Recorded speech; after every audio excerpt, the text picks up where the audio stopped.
Karibu katika sehemu ya 10 ya recap yetu. Kama bado hujatazama sehemu ya 9, kisha unagusa hiyo pop up kinachokeza juu kabisa upande wa kulia mwa screen wako ili tuweze kwenda pamoja. Tulipokuwa tumekomea katika episode ya 9, ni mara baada ya kushuhudia kwamba yule mwanamama alikuwa akipenda sana kushinda katika hoteli aliweza kuondoka na moja kwa moja akarejea hospitalini. Lakini pia tuliweza kumtazama mpiga kinanda maarufu sana ndani ya nchi ya Korea anayefahamika kama Roy John. Huyu mwamba mke wake alifariki siku nyingi zilizopita, lakini hakutaka kumzika, akamwacha katika mafridha. Alikuja kumletea ua jekundu. Lakini kitu ambacho mwamba alikuwa hajui kabisa ni kwamba mke wake, mzimu wake kila wakati ulikuwa huko nyuma yake na ukimshikilia na kumtia moyo katika kila hatua ya maisha anayoipitia. Ila kuna siri nyingine inaendelea. Lakini pia katika ile kampuni ya Mwamba Jangwan, siku ya leo alikuwa na bonge la event na mgeni mwalikwa ambaye atakwenda kupiga piano alikuwa mwingine bali ni yule mwamba Roy John. Na mwamba akiwa katika chumba cha kusubiria alikuwa akipata huzuni sana na alitamani hata kujibonda vidole vyake ili angalau asiwe anaweza kupiga tena piano, lakini akashindwa kabisa, akakosa ujasiri wa kufanya hivyo. Lakini katika wakati huo Mwamba Kang-ho ambaye ni kiongozi wa ulinzi alikuwa akipita hapa na akaweza kugongana na huu mzimu ambao uliweza kufa siku za hivi karibuni. Ila alipoweza kupishana nao akaanza kuhisi kana kwamba amepishana na kitu na akaanza kujiuliza, ni kwa nini mwili wangu umekupa ni baridi kiasi hiki? Huu mzimu ulikuwa ukimsikia mwamba namna anavyoongea. Basi jamaa moja kwa moja akaelekea katika chumba cha music, lakini huyu mpiga kinanda maarufu anayefahamika kama John aliweza kujificha, kutaka kabisa mtu wote aweze kujua kwamba alikuwepo hapa ndani. Lakini Mwamba Kang-ho katika harakati zake za kuendelea kutafuta alikuja kugundua kuwa huyu mpiga kinanda alikuwa amejificha nyuma ya kinanda. Akaanza kumuuliza, unajificha kwa ajili gani? Lakini Mwamba hakuweza kujibu. Jamaa akaweza kumkwida na kuanza kumnyanyua hapa ndani. Lakini wakati huo walinzi wakawa wamefika eneo hili na kugundua kwamba huyu mtu ambaye anakunjwa ndio mgeni mwaliko ambaye atakwenda kupiga kinanda siku ya leo. Hasa mwamba Roy John akatumia hii kama fursa, akasema kwamba kwa sababu mlinzi wenu ameweza kuniumiza mkono, basi siwezi kabisa nikapiga piano siku ya leo. Kwa hiyo niseme kwamba nimecancel kabisa mwaliko wenu wa siku ya leo. Bidada Gang-soo alipoweza kugundua jambo hili aliumia sana. Akaenda kumfuata huyu mwamba Roy John na kumwomba msamaha kwa kile ambacho kimeweza kutokea, lakini jamaa hakutaka kabisa kumsikiliza bidada, akawa ameondoka zake. Lakini ile time tu mwamba anaondoka, basi moja kwa moja bidada akaweza kuona ule mzimu ambao ni mke wake mwamba Roy John, na ukamwambia kuwa naomba unisaidie kunirekebishia mume wangu kwa sababu anapitia nyakati ngumu sana. Lakini huko upande wa pili secretary alikuwa akiongea na Mwamba Gang-wan akimwambia kwamba unatakiwa ununue hii cheni na umpatie bidada kwa sababu pindi utakapokuwa umesafiri kuelekea Shanghai katika vikao vyenu vya kiofisi, basi bila shaka atakuwa anakumisi sana. Lakini Mwamba akamwambia secretary kwamba hamna umuhimu wowote mimi kumnunulia bidada hiyo cheni. Ya nini bana? Kama atanimisi animisi, kama hatonimisi asinimisi, vyovyote vile yani. Lakini kumbe Mwamba alikuja kuinunua ile cheni kisirisiri na akaweza kumpatia bidada. Ila sasa kisanga ni anaendaje kwenda kumpatia bidada. Jamaa akaanza kuwaza, ndamwambia kwamba hebu chukua hii cheni au nimwambieje. Lakini wakati huo bidada akawa anagonga hodi na kusema kwamba nimekuja kuchukua zawadi yangu, nasikia umenunulia zawadi. Jamaa akabakia mdomo wazi kwa sababu hii zawadi amenunua kisirisiri na maana watu tayari washagundua kwamba amenunulia bidada.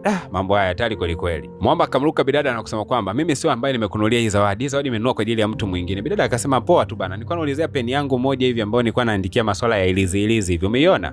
Jamaa akasema kwamba sijaweza kuiona peni yoyote ile. Sawa, okay. Bidada akasema basi ngoja niandae chakula hapa kwa sababu kuna mwanamke ambaye anataka kumwandalia mume wake chakula siku ya leo. Mwanamke tena, ina maana anamwandalia kwenye nyumba yetu hii? Akasema hapana, yani kuna mwanamke yule mke wa Roy John, yule mama ambaye ni mpiga kinanda, ndio alikuwa anampenda sana kumwandalia mume wake chakula. Kwa hiyo akaomba siku ya leo aweze kushirikiana na mimi. Mwamba akashtuka sana kuona kwamba tayari mzimu ushaingia hapa ndani na akaanza kusema kwamba huyu mwanamke alikuwa akimjali sana mpenzi wake. Kabla hata ya kuanza kupiga kinanda alikuwa anamwandalia keki nzuri sana na vyakula vingi sana vya kupendeza. Lakini wakati huo bidada anaendelea kuongea na huyu mzimu. Kumbe bana Mwamba alikuwa yuko hapa kando anafuatilia tu maongezi yake. Hapa tu bidada akawa anataka kuelekea kwenda kuchukua mafuta sehemu. Akashangaa kuona kwamba ameweza kugongana na huyu jamaa. Kitendo cha kugusana tu na huyu jamaa, ule mzimu ukawa umetoweka. Kumbuka kwamba huyu akigusana na mzimu basi yule anatoweka. Ikabidi bidada kwanza kusema bana usingenigusa, umenigusa tayari mizimu ishaondoka. Sasa mimi nitatengenezaje hii keki? Alikuwa ananielekeza. Ndapataje maelekezo? Mwamba akapata wazo. Akaingia pale katika maeneo fulani vya freezer akamwambia kwamba kunywa hii bia haraka sana, alafu utakapokuwa umeelewa basi ule mzimu ataingia katika mwili wako na yeye ndio atakwenda kutengeneza hicho chakula kwa niaba ya kwako wewe. Bidada akasema sawa, lakini huo mzimu unaweza kaingia kwenye mwili wangu na ukao na goma kutoka. Kwa hiyo ni hatari pia, ila naomba tu ninywe bana hiyo bia. Mwamba kuyasikia hayo akamwambia bidada, kuanzia leo sijawahi kusubutu kunywa pombe hata kidogo. Lakini dakika hizo bana ule mzimu ukao umeweza kurudi. Bidada alifurahi kweli kweli na kuanza kumwandalia chakula. Na wakati huo anaendelea tu kumwandalia hicho chakula, na kumbe Mwamba alikuwa ameelekea tena mocho, alikwenda kumtazama mke wake. Wakati huo bana akapokea simu, bidada akimwambia kuwa ana jambo la muhimu sana anataka wa discuss. Christmas, lakini pia akampatia keki na akamwambia kwamba unaweza ukajaribu. Jamaa alivyoweza kujaribu alishangaa kwa kwamba hii keki inanogea sawa kabisa na ile ambayo mke wake alikuwa akitengeneza kipindi cha uhai. Bidada Gangsu akamwambia Mwamba kwamba mke wako yuko upande wetu kila wakati na amenishirikisha kutengeneza hii keki ambayo nimeweza kuandalia siku ya leo. Amesema anatamani sana kuona unapiga hatua katika maisha. Mwamba baada ya kuyasikia hayo maneno akajikuta mwili wake mpaka unapata nguvu. Vidole vyake ambavyo vilikuwa vimekunja akajikuta tu anavilegeza na kutaka kuanza kupiga kinanda. Baada ya hapo akamshika huyu Gangsu na kusema kwamba naomba niongee na mke wangu hata mara moja tu. Lakini bidada akatikisa kichwa akasema kwamba haiwezekani kwa sababu ni ulimwengu miwili tofauti kabisa. Kwa hiyo hatakiwi kabisa kuendelea kuchimba ndani zaidi, atakosea na atamkosea Mungu. Hasa Mwamba Jangwan kabla ya kuelekea airport akaanza kumuuliza bidada, "Je, utakuwa na hofu sana pindi utakapogundua kwamba mimi sipo hapa nyumbani?" Lakini bidada akasema hapana, ni kawaida tu, nitakuwa najisikia amani, haina shida. Basi Mwamba akasema kuwa ulikuwa unatafuta peni yako, si ndio? Lakini jamaa alikuwa anazuga tu kana kwamba aweze kumpatia bidada ile zawadi ya cheni. Wakati huo anaendelea kujisearch na bidada akazuga eti kana kwamba eti naye anajisearch. Ngoja kwanza nikaitafute peni yangu huko katika chumba changu. Hasa bidada asijue kwamba anavyoondoka hapa ndo anaikosa zawadi ya cheni. Jamaa anajikuta anashindwa kumpatia zawadi bidada. Hasa huku bidada Gangsu alikuwa ameelekea katika duka fulani hivi la nguo akiwa ameambatana na ule Mwamba anayefahamika kama Liu John. Huyu jamaa alikuwa anaelekezwa nguo ipi ya kuweza kuvaa. Kumbuka kwamba hapa ameambatana na ule mzimu ambao ni mke wake na ulimchagulia nguo sahihi kabisa kwa sababu Mwamba anaenda kufanya performance. Lakini dada yake na bidada Gangsu akasema kwamba hivyo utaendelea kuwa mtumwa wa watu katika siku zote za maisha yako au itakuwaje kwaje? Lakini bidada akasema kwamba sasa hivi nataka mke wa Liu aweze kuvaa mwili wangu ili aweze kuongea na mume wake yeye mwenyewe. Lakini dada mtu alisema kwamba usije kusubutu kufanya kitu kama hicho hata kidogo, kwa sababu utakapofanya hivyo uweze kujua ule mzimu unaweza kubakia ndani ya mwili wako ama ukatoka. Sasa kama ukibakia ni hatari sana, unajua hilo. Lakini wakati haya yote yanaendelea kudiskasiwa, Mwamba alikuwa akimsikia vizuri kabisa bidada kile ambacho anadiscuss na mwenzake. Akaona kwamba kumbe inawezekana kabisa mwili wa huyu mwanamke ukatumiwa na mke wangu. Wazo la kipumbavu likawa limemjia Mwamba, akawaza akarudi katika mji ule wa mochwali na kusema kwamba mke wangu, niko tayari kabisa kukupokea wewe hata kama utakuwa unatumia mwili wa mtu mwingine. Hasa huku bana Mwamba yule Jangwan, kumbuka kwamba ndo anaondoka hivyo anaelekea airport, lakini ile cheni hajaweza kumpatia mtu yoyote, ila akakumbuka kwamba bidada kuna kipindi fulani alisemaga kwamba katika lile keni pale anko mmoja ambaye ni marehemu anashindaga pale. Ikabidi Mwamba kwa imani tu aende kumwambia huyu mzimu kwamba naiacha cheni hii, lakini naomba umpatie bidada Jangho maelekezo yote ili mpaka aweze kuipata hii cheni, ni mali yake. Lakini mara baada tu ya Mwamba kuweza kuondoka, kuna wadada wawili walikuwa wanakuja kukaa katika eneo lile lile. Huu mzimu bana ukaanza ulinzi pale pale, ukaanza kulitikisa ile keni, na baada ya kulitikisa ile keni wakina dada wakaanza kuogopa, mbona hii keni inatikisika lenyewe? Lakini kumbe alikuwa anawasaidia hao waweze kutoka eneo hili. Huku upande wa pili Mwamba Roy John akachukua vidonge vya usingizi akaviweka katika kinywaji fulani ambacho bidada atakwenda kunywa, na akaamini kwamba pindi bidada atakapokuwa amekunywa basi atamuomba mke wake aweze kuingia katika mwili huu na asije kutoka kamwe. Ni kweli kabisa, katika dakika za kuhesabu bidada naye mbwembwe zikawa zimezidi, akajikuta anaingia mpaka katika chumba hiki, akawa amenyoshwa kinywaji. Baada ya kunywa kile kinywaji moja kwa moja akawa amelala na ule mzimu ukaoingia katika mwili wake. Japokuwa huu mzimu haukupenda sana kufanya tukio hili, lakini kwa mapenzi ya mume wake basi ukalazimika kufanya hivyo. Basi bana mjomba mtu wa Mwamba Jangwan alikuwa anaingia ndani ya chumba hiki, ila alishangaa sana kumwona bidada Jangho akiwa na mawazo ya tofauti kabisa, yani na tabia zenye kupekewa tofauti kabisa. Akabaki anashangaa, mbona bidada amebadilika sana tofauti na alivyokuwa kabla. Na huyu mpiga kinanda alisema kwamba nikishamaliza performance yangu siku ya leo ya kupiga kinanda, naahidi kwamba bidada huyu Jangho nitamsafirisha mpaka nje ya nchi kwa sababu ametokea kunifurahisha sana siku ya leo. Basi secretary ikabidi kuweza kumpigia jamaa simu na kumwambia kwamba hivyo ulishachanaga na yule bidada Jangho, kwa sababu mbona hati nasikia kwamba anatakiwa kusafiri kuelekea nje ya nchi na huyu Mwamba Liu John. Na ikabidi secretary kusema kwamba yani sasa hivi wako tofauti kabisa, ni kama vile wana mahusiano, namna walivyokuwa wameshikana mikono, alafu wanasema kwamba wana safari kuelekea nje ya nchi baada ya show. Mwamba Jangwan kila anapoyasikia haya akaanza kuunganisha doti, akaanza kugundua kwamba ndio maana bidada bana alisema anataka kumsaidia Mwamba angalau aweze kumpatia mwili wake. Kumbe bana hiki ndio ambacho kinaendelea. Hasa jambo la kushukuru ni kwamba wakati huu Mwamba anapigiwa simu alikopo yuko airport, alikuwa bado hajapanda ndege. Haraka sana akacancel flight na moja kwa moja akawa anarudi tena katika ile hoteli. Mwamba akamwambia bidada, kusanya kila kitu chako, mimi nakwenda kufanya performance ya mwisho katika stage. Baada ya hapo nikirudi na kuchukua na moja kwa moja tunaelekea nje ya nchi. Lakini huyu bidada akamlamba kibao jamaa. Bidada akasema, wewe ukui kila siku za maisha yako, umekuwa tegemezi mpaka tegemezi tena. Yaani unanitegemea mimi mke wako kila wakati katika kila kitu kikubwa na kidogo. Hivi unajua kwamba nilikuwa nateseka sana nilipokuwa nikiishi na wewe kule duniani, kwa sababu niligundua unaniegemea katika kila kitu. Nilikuwa nimechoka sana, lakini nilikuja kugundua kwamba niko huru pindi nilipoweza kufa. Akasema siwezi nikikatili haki ya mtu mwingine kuweza kuishi. Bidada Gangsu aliweza kunisaidia katika mambo yote. Embo amka mme wangu, kwani unakuwa mjinga kiasi hicho? Mwamba haya maneno yalikuwa yameingia mpaka ndani ya mtima. Jamaa alijikuta mpaka anapiga magoti akimsihi mke wake wake kwamba naomba ubakie ndani ya mwili huu, nina mazungumzo na wewe. Wakati huo akawa ameelekea kupiga piano, lakini ile namna ambayo Mwamba alikuwa akipiga kinanda siku ya leo alikuwa akipiga katika utofauti mkubwa. Yani alikuwa anapiga katika namna ambayo iko bomba sana, kiasi fulani hivi ni kama jamaa alikuwa amepiga hatua fulani. Huku upande wa pili huku Mwamba Jangwani ameweza kufika na akamkuta bidada akiwa amekaa hapa ndani, na akasema nakusihi wewe mzimu utoke haraka sana kwenye mwili wa msichana wangu. Akamwambia wewe kaka, wewe yani unaishi na mwanamke siku zote za maisha yako na hujui siri zake. Hivi unajua kwamba bidada Gangsu alikuwa akikupenda sana kwa kipindi kirefu? Na akamweka Mwamba wazi kwamba ili mimi niweze kutoka ndani ya mwili huu ni jambo jepesi tu inatakiwa kufanyika. Unatakiwa kumkisi bidada Gangsu na atakwenda kupata fahamu zake. Baada ya hapo mimi nitakuwa nimetoka. Jamaa kwa kuwa anampenda sana bidada hakutaka kabisa kupoteza muda, akaweza kumkisi na moja kwa moja bidada akaweza kupata ufahamu wake, lakini akamwegemea Mwamba. Kisha jamaa akaweza kumtua katika sofa. Jamaa akichungulia muda anagundua kwamba yuko nje kabisa ya wakati na ana appointment ya muhimu sana ya kikampuni. Ikabidi kumwacha bidada hapo akiwa amemshika nafasi ya mkono hivi, na moja kwa moja akawa anaelekea airport kwenda kubuku ndege nyingine. Lakini ile time bidada anafungua tu macho yake, anashangaa amevaa gauni moja nzuri kweli na Mwamba Kanghu yuko mbele yake. Akawa anajiuliza nimefikaje hapa na ni kwa nini nimevaa nguo hizi? Huyu Mwamba Kanghu akasema kwamba hata mimi mwenyewe sijui kitu chochote ambacho kinaendelea. Lakini kesho yake bidada akiwa mbeba maboksi anaendelea kufanya kazi zake hapa katika kampuni, akaweza kuliona lile keni likiwa linatikisika. Alipojaribu kuuliza akamwambia kwamba tazama pembeni hapo. Akaja kugundua kwamba kuna cheni ambayo ilikuwa imeweza kuachwa. Na yule mzimu wa mjomba mtu kasema kwamba alikuwa ameacha hiyo cheni, alikuwa ni Mwamba Jangwan. Basi bidada alifurahi kweli kweli. Lakini wakati huo huo ikaja taarifa nyingine kumhusu Mwamba Jangwan, na mtu aliyekuwa ameleta taarifa alikuwa ni mlinzi katika kampuni. Habari hii ikamshangaza sana bidada na kujikuta anaanza kukimbia. Tukutane katika episode ya 11 itakayokwenda kutupa majibu nini ambacho kilikuwa kimeweza kupokelewa.